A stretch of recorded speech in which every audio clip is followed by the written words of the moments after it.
ने नाम देना शुरू किया है। 10-12 वर्ष से जो कनेक्टेड है नाम से, आज उनके कितने सुख हैं आप गिन नहीं सकते, इतना सुख दिया भगवान ने।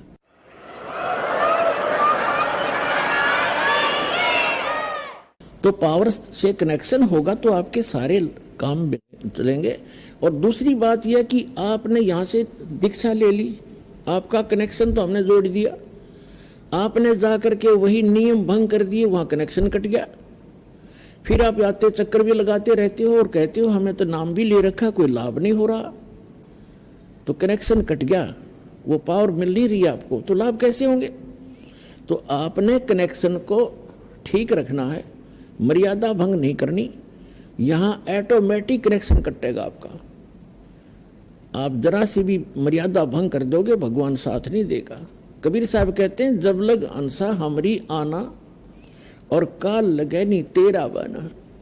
फिर परमात्मा बताते हैं कि जब तक ये जीव हमारी मर्यादा में रहेगा, आन कान बोलते हैं हमारे देसी भाषा में, हमारी आन माने मर्यादा में रहेगा, और तब तक काल का कोई अटैक नहीं होगा। फिर परमात्मा बताते हैं कि 100 वर्ष तक सतगुरु पूजा, 100 वर्ष तक इस दास से प्राप्त भक्ति आप कर रहे हो और नियमित कर रहे हो, बहुत अच्छी बात है, क्योंकि आपका धन संग्रह हो रहा है। और एक दिन आन उपासी 100 वर्ष तक सतगुरु पूजा, गुरुदेव से सतगुरु से लेकर साधना जो कर रहे हो, 100 वर्ष सतगुरु पूजा, एक दिन आन उपासी, वो अपराधी आत्मा फिर पड़े काल की फांसी। अब 100 वर्ष साधना कर ली, एक दिन आस्था हटेगी, आस्था हटेगी तभी तो हम आन उपासना करेंगे। तो आप गए काम तय। तो वो क्या होगा कि आपकी आस्था हट गई, भगवान से कनेक्शन कट गया, और उस समय आपके साथ एक धोखा और भारी बनेगा। जिसने 5-7 वर्ष तक, 4-5 वर्ष 10 वर्ष ये सत साधना कर ली, फिर सुख तो स्वाभाविक होंगे ही होंगे आपको, क्योंकि सुख सागर है ये भगवान। और फिर आपके मन में मस्ती आवेगी, आपका कनेक्शन भी कट जाएगा। आप आन उपासना करोगे या कोई और गलती कर बैठोगे, और गलती पे गलती करते भी रहोगे और आपको हानि कुछ नहीं हो रही होगी, तो आप और उत्साह बढ़ेगा आपका नाम तोड़ने में।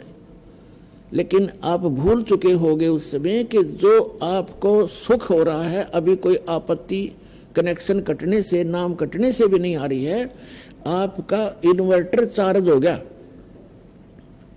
अब बेशक डिस्कनेक्ट रहे इन्वर्टर, आपने वो चार्ज कर लिया, और उस जब तक वो जितना चार्ज है उससे आपको लाभ हो रहे होंगे, लेकिन आगे कनेक्शन ना होने से आगे उसमें चार्जिंग नहीं हो रही, जिस कारण से एक दिन ऐसा आएगा आपको सर्व सुविधाएं ऑटोमेटिकली समाप्त हो जाएंगी। उस समय आपकी आंख खुलेंगी तो उस समय बहुत देर हो चुकी होगी। इसलिए आप जी से दास की प्रार्थना है कि मर्यादा में अवश्य रहना, नहीं तो आपने उलाने दे जाओगे कि नाम भी ले रखा है, पाठ भी करा लिया, जोत भी चढ़ा दी, 2 वर्ष हो गए नाम लिए, न कोई लाभ नहीं हो रहा। ये कोई हो सकता है?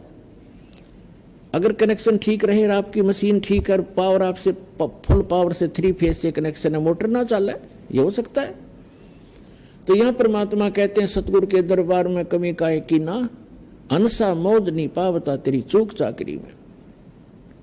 इस सच्चे दरबार में कोई कमी नहीं किसी भी वस्तु की, आपको मौज नहीं बख्श रहा भगवान, तो आपकी कोई सेवा में, आपकी पूजा में, आपकी कोई मर्यादा में चूक है, उसको अपनी को सुचारू करो, फिर लाभ लो भगवान के।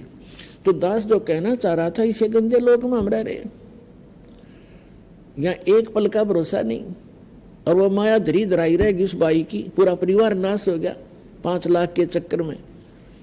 और परमात्मा कहते हैं हमारी शरण में रहो, आपका कोई कार्य में बाधा नहीं आने दूंगा, लेकिन कार्य हो हमारी मर्यादा अनुसार।